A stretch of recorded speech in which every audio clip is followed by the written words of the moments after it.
Good afternoon, Madam Speaker. Thank you very, very much. It's great to be back in the building. I want to extend my appreciation to the good chairman of the Finance, Revenue, and Bonding.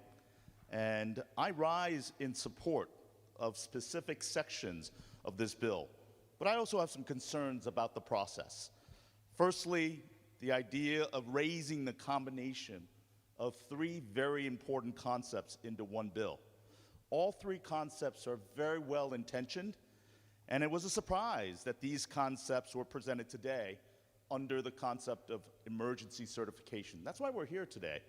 And perhaps we could talk a little bit about that. First, Section 1, which is the tax and remote work during COVID-19. I think it's been said before, it is for the convenience of the work that is being done in outside states by Connecticut residents. For me, I support this bill heavily upon that section of this bill, particularly in the sense of a fairness argument. We did have very, very extensive public hearing on this issue in the Finance Committee, and I appreciate the deliberation. But I also am extremely concerned that it has not been through the various other committees of cognizance. You will see a common theme in my conversation today is the fact that many of these concepts, well-intentioned and very, very important, as elaborated earlier, have not gone through the deliberation process of committees of cognizance. And here we are in this circle today, voting on them. It really befits the concept of putting the cart before the horse. We are way ahead of ourselves without having complete and total input on these important concepts. Again, we talked about under Section 1, for the convenience rule. There is a potential Supreme Court litigation that may significantly impact how this bill's conclusion will end up. There is consideration and conversations right now between various states in which we are engaged in this type of interpretation. Again, why are we putting the cart before the horse? Number 2, Section 2 and 4 talks about the public assistance recovery of real property. I want to extend my appreciation to the Chair of Human Services, who I know is a passionate and articulate advocate on behalf of those areas of issue. But through you, Madam Speaker, I wanted to ask the good Chair of Human Services, did this bill have a public hearing in the Human Services Committee? Through you, Madam Speaker. Thank you, Senator Hwang. Madam President, I apologize. That's okay. I don't think Nancy Pelosi is concerned about me today. Senator Moore, please answer the question. Thank you. Through you, Madam President. Yes, it did. Thank Senator you. Hwang.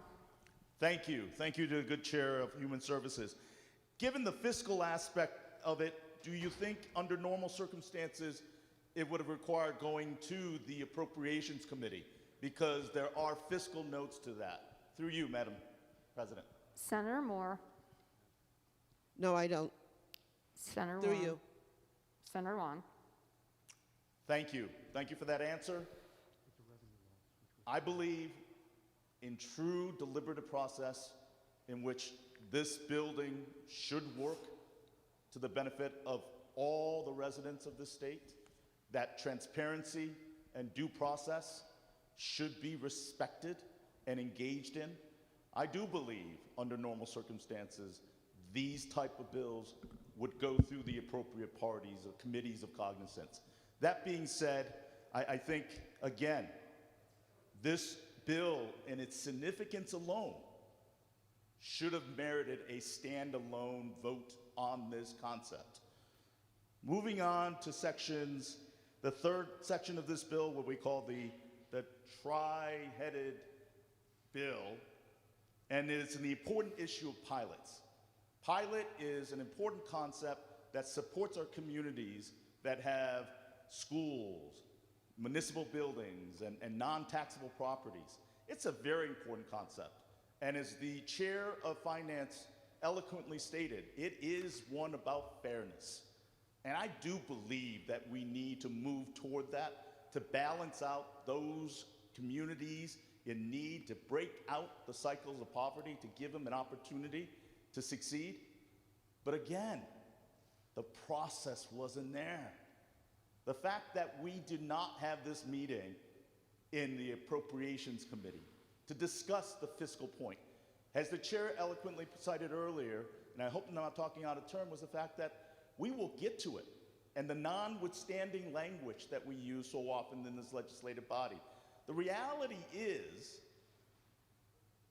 that this could have been done much better, much more extensive, much more transparent in its process. So I rise as I do in supporting this bill, but I do raise the concern about transparency, about due process, about having all the shareholders having their voices be heard. But I also take the concept that we're not going to throw out the baby with the bathwater, that one potentially great concept would be defeated by other concepts equally important, but not fully vetted. So I stand with some reluctance in supporting this bill, but I believe I want to, and I believe that we should, because it'll benefit a fairness issue for those that work out of this state. And I do believe sections 2 and 3 that I cited are equally important for us to evaluate in this body. But I wish we had more time to deliberate under this, that there was no need for these bills to be deliberated under emergency certification. Thank you, Madam President. I appreciated the opportunity. Thank you. Senator, will you remark further on the legislation that is before us? Good afternoon, Senator Minor. Good afternoon, Madam President.